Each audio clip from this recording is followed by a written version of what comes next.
back to the channel. We're now going to go over all the aspects of the install for the Dock Race single turbo. Aaly's been working for a couple weeks on it, getting everything installed, and I'll have him take it away.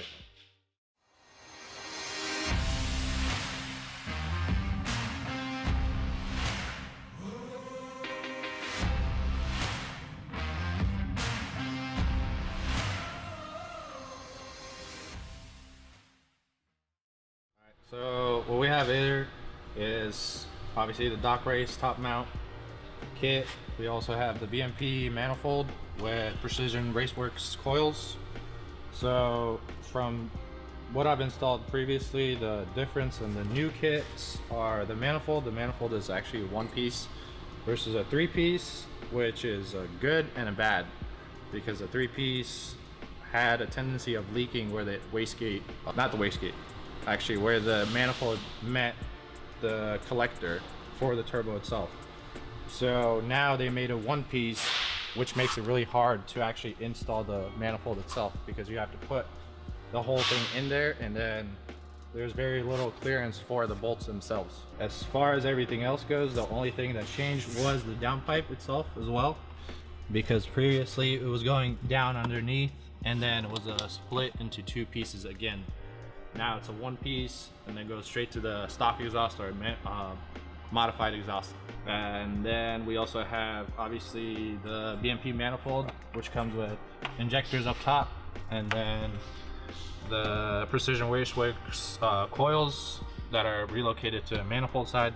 So the Precision Raceworks coils usually come on the passenger side of the car, but since we have a Dock Race top mount kit, we decided to relocate it to this side because obviously clearance issues and heat on this side. So we have the Turner Motorsports relocation kit for the expansion tank, which puts it on this side, and it actually tucks it away from everything, because usually the stock expansion tank sits a little bit funky and it makes the power steering reservoir dangling here. So now we have this smaller unit sitting here, and then you can bolt in your power steering reservoir onto it, and it makes the install a little bit simpler. And it does come with all the hardware that you need to install the whole thing and make it really clean in the engine bay. As far as the difference between the previous kit and the kit that's out right now, obviously is the manifold design, which makes it a little bit harder to install, but it also deviates the exhaust leaks and any other issues that the previous kits had.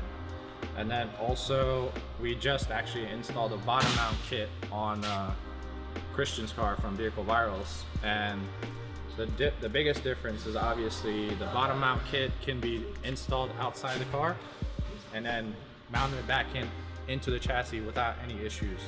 With the top mount, you do run into an issue of the manifold itself being outwards too much, and when you try to put the subframe back into the car, it doesn't allow you to do that. So the only way for you to be able to put this kit on would be to have the motor in the car and then install the manifold while it's all inside.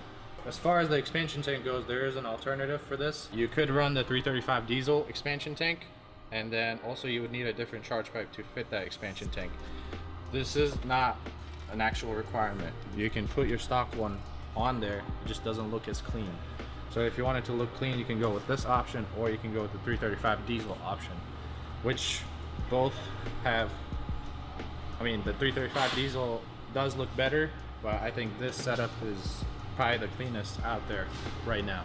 So as far as finishing the kit, we still have to finish clocking the cold side a little bit because it's not in its final position. That's why we only have 2 bolts. We do have to install the intercooler and then run some of the cooling lines through to make everything tidy and fit well. And then we also have some fueling upgrades that we still have to put on, like the low pressure pump is still not attached, and then we have the hop switch for the secondary fuel pump that also has to be attached. Besides that, everything else is pretty much there. We just have to tidy up everything, like wiring right here.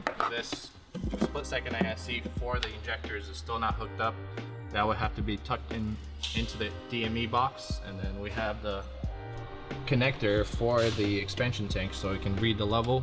It has to be hooked up here, and then we also have a boost controller that is getting routed inside the cabin, and then we have to run the vacuum lines through and then connect them to the turbo. But besides that, the whole kit is there and everything is already almost installed.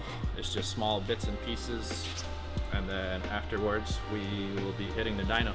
When we do hit the dyno, I think as far as power numbers, I think the car should make around 650 to the wheels. It could be less, it could be more, it just depends on obviously the conditions and how the car reacts to everything, but the kit is very capable of doing a lot and making big power. Obviously, it also depends on the turbo size, but this is a pretty decent sized turbo, and I think we can squeeze out 650, maybe a little bit more out of it to be reliable and be daily driven pretty much. So as far as next video, I think we're gonna do some vlogs, pulls, and stuff like that to get the car dialed in. So if you guys want to see that, make sure to subscribe, like, comment,